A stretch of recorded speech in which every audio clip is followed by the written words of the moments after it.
Ucrânia acaba de humilhar a Rússia novamente. O Kremlin pensou que havia construído bunkers de concreto impenetráveis para proteger suas aeronaves na Crimeia.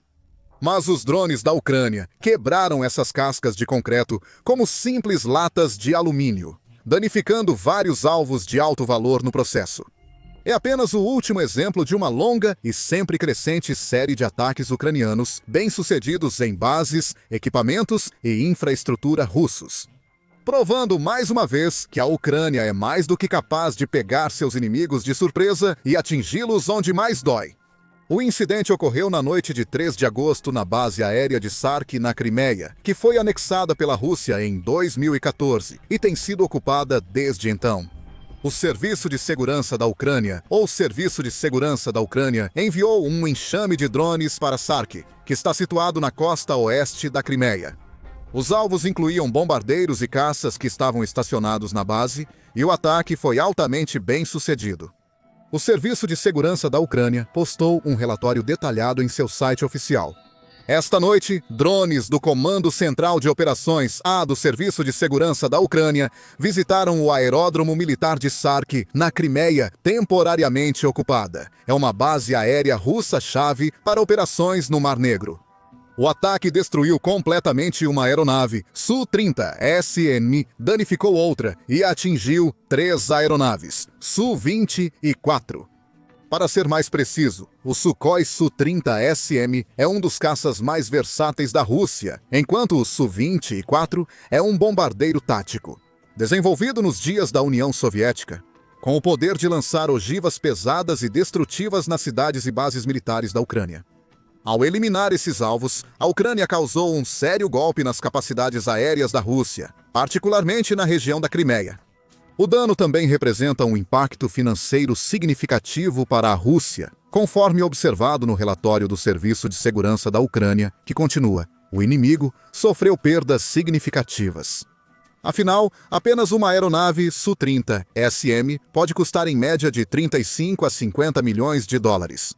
Como resultado de uma operação especial do Comando Operacional Central A do Serviço de Segurança da Ucrânia, um depósito de armas de aviação também foi atingido no aeródromo.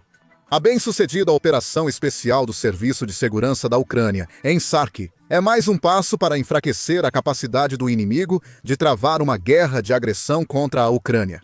Os ocupantes devem lembrar que nunca se sentirão seguros em nossa terra. O mais constrangedor de toda essa história, do ponto de vista russo, é que o Kremlin simplesmente desapareceu. Acabou. Construindo uma série do que pensava serem bunkers de concreto super fortes e impenetráveis na base aérea de Sark, 12 desses bunkers foram construídos, como revelado pelo ex-oficial do exército ucraniano e atual analista de inteligência de fonte aberta, Tatar Higami. Ucrânia no X. Tatar Higami é o fundador do grupo de análise de inteligência Front Intelligence.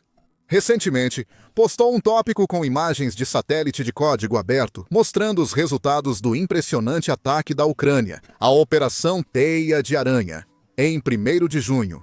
Em uma das postagens, ele explicou que a Rússia decidiu construir pelo menos uma dúzia de abrigos reforçados para armazenar jatos, grandes drones e outras aeronaves. Na base aérea de Sark, na Crimeia, as forças russas parecem ter concluído pelo menos 12 estruturas de concreto no estilo bunker, abrigos agora usados ativamente pela Força Aérea Russa. Dentro desses abrigos reforçados, identificamos tanto jatos quanto drones maiores, incluindo o Orion. Isso parece fazer parte de uma estratégia russa mais ampla para reforçar a defesa de seus aeródromos contra futuros ataques de drones ucranianos. Como o Tatar Higami também notou reforços semelhantes na base aérea de Kalino, na região de Kursk, na Rússia, na base aérea de Kalino, previamente alvo das forças ucranianas, as tropas russas parecem ter completado completamente, ou quase completamente, cerca de 10 abrigos reforçados com cobertura de solo, 12 abrigos de concreto sem ela e 8 estruturas estilo hangar posicionadas nos pátios. Claramente, o Kremlin teme outro ataque no estilo teia de aranha e quer limitar a quantidade de danos que a Ucrânia pode causar. Se esses relatórios recentes forem acreditados, os bunkers de concreto da Rússia não são bons o suficiente. Eles não representam problema algum para os drones do Serviço de Segurança da Ucrânia, que foram capazes de romper facilmente as defesas do inimigo e causar sérios danos às suas aeronaves. Rússia fica com mais uma grande conta de reparos, e seu presidente, Vladimir Putin, com uma grande dor de cabeça, já que suas forças armadas parecem totalmente incapazes de proteger seus equipamentos mais importantes. No esquema mais amplo das coisas, o recente ataque Sark significa que os drones ucranianos agora destruíram ou danificaram mais de 40 aeronaves russas desde a Operação Spiderweb, em 1º de junho, incluindo os ataques Sark em 3 e 4 de agosto. Isso torna este período recente um dos mais devastadores para as forças aéreas da Rússia desde que a guerra começou.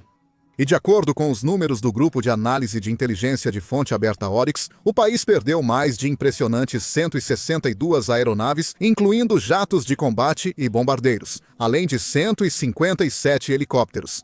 Isso evidencia a eficácia da estratégia ucraniana em alvejar os ativos de ataque profundo russos, enfraquecendo a capacidade do inimigo de lançar mísseis e soltar bombas ao longo das linhas de frente ou em direção às cidades e importantes infraestruturas ucranianas. Tudo se resume a tornar a vida mais difícil para a Rússia e salvar vidas ucranianas no processo. E geralmente é muito mais eficaz eliminar bombardeiros e jatos enquanto eles estão simplesmente parados no chão, em vez de tentar abatê-los em pleno voo. De fato, a Ucrânia enfrentou dificuldades no início da guerra para lidar com as forças aéreas russas ao tentar interceptá-las no ar. No entanto, à medida que a guerra avançou, as forças ucranianas provaram ser incrivelmente adaptáveis, capazes de ajustar e reescrever suas táticas para se adequar às condições do campo de batalha. Enquanto a Rússia insiste nas mesmas estratégias desperdiçadoras repetidamente, a Ucrânia tem sido inovadora, engenhosa e inteligente. Os comandantes perceberam a necessidade de ajustar a abordagem para lidar com as aeronaves russas e começaram a trabalhar nisso, planejando ataques como a Operação Teia de Aranha, que se provou ser uma das maiores histórias de sucesso da guerra até agora. Ocorreu no dia 1º de junho, após meses de planejamento cuidadoso e secreto. Um grande número de drones foi contrabandeado em caminhões de longo curso, que percorreram centenas de quilômetros na Rússia para se posicionarem ao lado de 5 importantes bases aéreas. Então, quando chegou a hora certa, os drones emergiram de seus esconderijos, subindo aos céus para despejar fogo sobre os ativos russos. Eles utilizaram a própria rede de telefonia celular da Rússia para se comunicar com operadores ucranianos de forma rápida e eficiente, atingindo bombardeiros e outras aeronaves nas bases aéreas de Diaghilevo, Ivanovo, Olenia e Belaya, esta última a cerca de 2.700 milhas da fronteira ucraniana. O ataque surpreendeu completamente o Kremlin e chocou o mundo inteiro. Foi uma operação extraordinária, uma vitória inestimável para as forças armadas ucranianas e uma humilhação total para a inteligência russa. A Operação Teia de Aranha também deixou a Rússia com bilhões de dólares em danos para lidar. Um relatório inicial sugeriu que aproximadamente 40 aviões de guerra foram atingidos, alguns apenas danificados, mas outros totalmente destruídos. Desde então, uma análise detalhada de imagens de satélite de código aberto revelou que o total real pode ter sido menor do que as estimativas iniciais. Com pelo menos 13 perdas confirmadas, incluindo 8 bombardeiros Tupolev 295, 4 bombardeiros Tupolev 4, um avião de radar Beriev A-50 e um avião de transporte. Desses, os Tu-95S e 222Ms são os alvos maiores e mais importantes. Os Tupolev 2160, e eles formam grande parte das principais plataformas russas para lançar mísseis de cruzeiro de longo alcance contra cidades ucranianas. Os mesmos mísseis que causaram terríveis perdas e destruição de inúmeras peças de infraestrutura civil, incluindo hospitais, casas, subestações elétricas, hubs ferroviários, usinas de energia, barragens, armazéns, hotéis, postos de gasolina e escolas. Ao eliminar plataformas valiosas de lançamento de mísseis, como os 2 bombardeiros 22M, a Ucrânia pode reduzir drasticamente a capacidade da Rússia de lançar mísseis contra cidades ucranianas e matar civis. Como observado pelo ex-general do Exército dos Estados Unidos da América Ben Hodges. Posteriormente, em 27 de junho, o Serviço de Segurança da Ucrânia realizou outro ataque de drone de longo alcance altamente eficaz, agora mirando o aeródromo russo em Kirovsk, a aproximadamente 210 quilômetros das frentes de batalha no sul ucraniano. Novamente, o Serviço de Segurança da Ucrânia elaborou um relatório detalhando o que chamou de outro golpe doloroso nos ocupantes. O Serviço de Segurança da Ucrânia desferiu outro golpe doloroso nos ocupantes. Desta vez, na noite de 27 a 28 de junho, drones do Serviço Especial Ucraniano atacaram o aeródromo militar de Kirovsk, na Crimeia temporariamente ocupada. Danos por fogo foram infligidos nos locais do componente de aviação, sistemas de defesa aérea, depósitos de armazenamento de munições, bem como UAVs de reconhecimento e ataque do inimigo. Os dados disponíveis indicam a destruição de helicópteros multiuso e de ataque Mi-8, Mi-20 e 6 e Mi-28, bem como o complexo autopropulsado de mísseis e canhões antiaéreos, Pantsir S-1. Durante a noite, ocorreu uma detonação secundária no aeródromo inimigo. O Serviço de Segurança da Ucrânia está trabalhando sistematicamente para reduzir as capacidades da Federação Russa de realizar ataques aéreos e bombardeios no território da Ucrânia. Os ocupantes devem perceber que seu caro equipamento militar e munição não estão protegidos em lugar algum. Nem na linha de frente, nem em territórios temporariamente ocupados, nem na retaguarda profunda do inimigo. Naquela mesma noite, o Serviço de Segurança da Ucrânia e o Comando de Operações Especiais da Ucrânia, Forças de Operações Especiais, também comemoraram um segundo ataque bem-sucedido, este na base aérea de Marinovka, na região de Volgorod, na Rússia. A 275 milhas das linhas de frente, 5 bombardeiros Sukhoi Su-30 e 4 foram confirmados como danificados no ataque, sendo 3 deles praticamente destruídos por completo. Como revelado em uma postagem no Telegram no canal Astra News, 5 caças Su-30 e 4 foram danificados em um ataque de veículo aéreo não tripulado em um aeródromo militar na região de Volgorad, em 27 de junho. Fontes da Astra confirmaram o ataque de veículo aéreo não tripulado no aeródromo de Marinovka em 27 de junho. Como resultado, 5 aeronaves Su-34 foram danificadas. 3 caças queimaram completamente, mais 2 parcialmente. Além disso, um militar ficou ferido. Além disso, de acordo com fontes, drones tentaram atingir a estação de distribuição de gás Gazprom Transgas naquela noite. Anteriormente, o Serviço de Segurança da Ucrânia relatou um ataque ao aeródromo de Maranovka. De acordo com a agência, drones destruíram 2 aviões Su-34 e danificaram mais 2. Também foi relatado um incêndio na parte técnica e operacional do aeródromo inimigo. A confirmação do ataque e imagens de satélite foram publicadas pelo projeto ucraniano Khyber Boroshnov. Assim como os Tu-95S e 222 emises eliminados na Operação Spiderweb, os Su-34S são elementos integrais da Força Aérea Russa. Segundo a Euromaidan Press, estima-se que restem cerca de 150 deles com a Ucrânia, tendo capturado no mínimo 37 desde o começo do conflito. Eles são usados para lançar bombas planadoras de asa de cabine em alvos ucranianos. Essas bombas podem pesar mais de 2.000 libras e têm um alcance de até 40% milhas. Tornando-os algumas das explosões mais mortais e destrutivas do arsenal russo, a Ucrânia pode bloqueá-los usando sistemas de guerra eletrônica. Com milhares dessas bombas lançadas mensalmente, algumas inevitavelmente contornam as defesas ucranianas e atingem seus alvos. Recentemente, por exemplo, em 22 de julho, a Rússia atingiu o centro de Kharkiv com táxis. O alvo foram áreas residenciais na cidade, deixando mais de 20 civis feridos, conforme relatado pelo prefeito da cidade, Igor Terekov, que disse: há danos significativos. Uma subestação transformadora foi destruída. Uma empresa de indústria leve, especificamente uma fábrica de costura, foi demolida. Muitas janelas estão estilhaçadas e telhados despedaçados. Uma bomba atingiu um prédio alto, com relatos de pessoas presas nos escombros. Outra atingiu uma empresa civil, iniciando um incêndio que se espalhou rapidamente para mais de uma dúzia de veículos ao redor. Este é apenas um exemplo de táxis causando caos na Ucrânia. E é por isso que é tão importante para a Ucrânia eliminar as aeronaves que a Rússia usa para lançar suas bombas. Dessa forma, não importa quantos táxis eles tenham, porque não terão como usá-los de fato. Isso significa menos ataques, menos baixas para a Ucrânia e mais problemas para a Rússia resolver.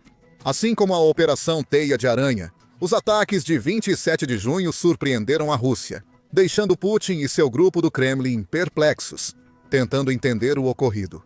Afinal, isso ocorreu quando a Rússia deveria estar em alerta máximo.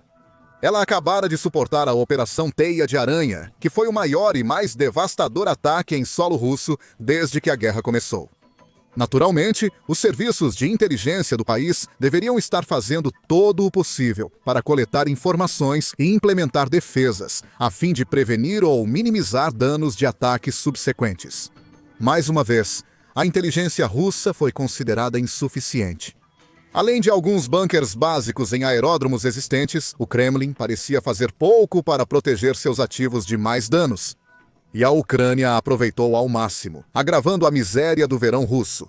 Aparentemente, Putin esperava que sua grande ofensiva de verão quebrasse o moral da Ucrânia definitivamente, para acelerar os ganhos russos no terreno e talvez até levar a algum tipo de vitória rápida e milagrosa até o final do ano. Porém, o impulso de verão da Rússia está claramente fracassando, contrariando as expectativas. Embora o país tenha ganhado algum terreno aqui e ali, continua a progredir a passo de tartaruga em muitas regiões. Só recentemente conseguiu tomar o último pedaço de Luhansk, apesar de controlar a vasta maioria da região por vários anos. A Rússia continua lutando em áreas disputadas como Donetsk, gastando semanas para conquistar apenas pequenos e insignificantes assentamentos e faixas de terra. Enquanto as forças ucranianas se aprofundam em áreas mais importantes, como as cidades de Pokrovsk e Siversk, a Rússia também continua a perder tanto homens quanto equipamentos militares a uma taxa impressionante. Sofreu perdas recordes em 2025, com o comandante em chefe da Ucrânia, Oleksandr Sersky, anunciando recentemente que mais de 33 mil militares russos foram eliminados apenas em julho. Postando no X, Sersky afirmou que os guerreiros ucranianos destruíram incansavelmente o inimigo, aproximando uma paz justa para a Ucrânia. Apenas em julho, as perdas dos ocupantes em pessoal excederam 33 mil pessoas, 33.220. Agradeço aos defensores, homens e mulheres, pelo seu trabalho de combate profissional e corajoso. A luta continua. Glória à Ucrânia! O Estado-Maior da Ucrânia também relatou baixas russas atingindo picos de cerca de 1.000 pessoal por dia nas últimas semanas, mostrando quantos corpos a Rússia está simplesmente jogando no moedor de carne e o total desprezo que Putin tem pela vida de seu povo. Afinal, cada uma dessas baixas representa um ser humano. Talvez com pais, filhos e parceiros sobreviventes esperando por eles em casa, todos forçados a sofrerem luto por uma guerra sem propósito claro e sem um fim óbvio à vista. Várias fontes ocidentais confirmaram que a Rússia sofreu mais de 1 milhão de baixas ao longo da guerra até agora, com cerca de metade delas mortas ou feridas tão gravemente que não poderão retornar às linhas de frente. Enquanto Putin intensifica o recrutamento por todos os meios para reabastecer suas fileiras, ele claramente pouco se importa com o destino e as perspectivas do soldado russo médio. O líder do Kremlin afirmou recentemente que nenhum de seus soldados morreu em vão, declarando que cada baixa ocorreu por uma causa. E acrescentando: estas são as pessoas que criaram as condições para aqueles que agora estão nas fileiras avançarem. Nesse sentido, não houve uma única perda em vão. É uma declaração audaciosa e extravagante. Isso é evidenciado pelos inúmeros casos de soldados russos que morreram ou sofreram desnecessariamente devido à imprudência e incompetência de seus comandantes. Este canal relatou vários casos da Rússia bombardeando acidentalmente seu próprio território e pessoas, frequentemente por falhas em sistemas de orientação. Houve inúmeros relatos de tropas russas sendo enviadas para a batalha sem treinamento ou equipamento suficiente, jogadas na linha de frente, com quase zero chance de sobrevivência. Migrantes da Ásia Central são enviados à força para as linhas de frente como buchas de canhão. e soldados são forçados a entrar em armadilhas mortais. Tanques T-72 são facilmente destruídos devido a uma falha no sistema de carregamento automático. Ou aqueles forçados a pilotar tanques soviéticos antigos, muitos enferrujados, deteriorados e inadequados para situações militares modernas. Apesar da propaganda de Putin, a verdade é clara. Milhares de soldados russos morreram em vão, independentemente do que seu presidente afirme. O país também sofreu perdas impressionantes, não apenas em pessoal, mas também em equipamentos. Já mencionamos aqui as dezenas de jatos, bombardeiros e helicópteros abatidos por drones ucranianos. Mas também houve milhares de tanques e veículos blindados destruídos, centenas de postos de comando, unidades de artilharia e sistemas de mísseis superficiar, dezenas de bloqueadores, sistemas de guerra eletrônica e estações de radar, e milhares de drones e mísseis também. Todas essas perdas se somam. Todas elas afetam o moral da Rússia, o inventário militar e sua economia, que estão caindo cada vez mais em um estado de crise completa.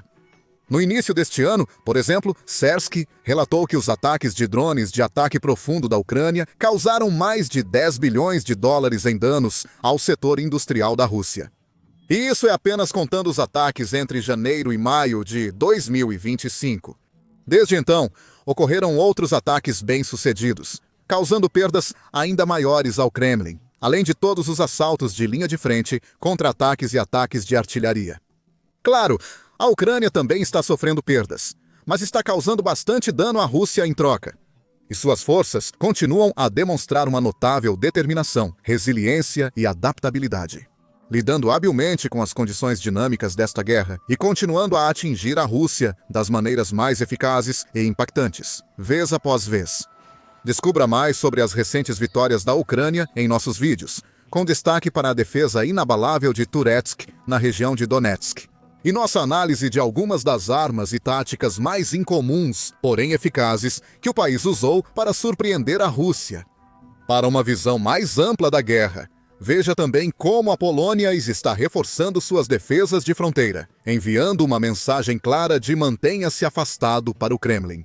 E não se esqueça de se inscrever em nosso canal confiável para estar entre os primeiros a saber sobre os últimos desenvolvimentos importantes das linhas de frente da Ucrânia e além.